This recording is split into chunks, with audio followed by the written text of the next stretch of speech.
Para sa lahat ng mga taong mahilig maghanap ng iba kahit may karelasyon na.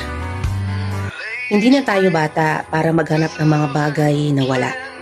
Siguro nga, may mga bagay na wala sa kanya, kaya hinahanap mo sa iba.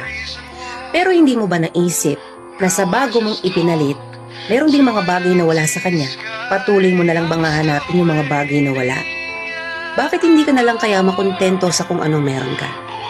Baka isang araw, sa kakahanap mo sa mga bagay na wala, ikaw yung tuluyang mawala. Tumandang mag-isa dahil nasasabik ka lang naman sa umpisa. Magaling ka lang sa umpisa. Sa umpisa kung saan nandun pa yung kilig. Wala pang problema at wala pang hindi pagkakaunawaan. Huwag ka masyadong mapaglaro pagdating sa pag-ibig.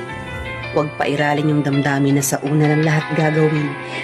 Matuto tayong pahalagahan ng mga taong tunay na nagpapahalaga at nagmamahal sa atin. Huwag kang pumasok sa isang relasyon kung hanggang simula lang ang alam mo.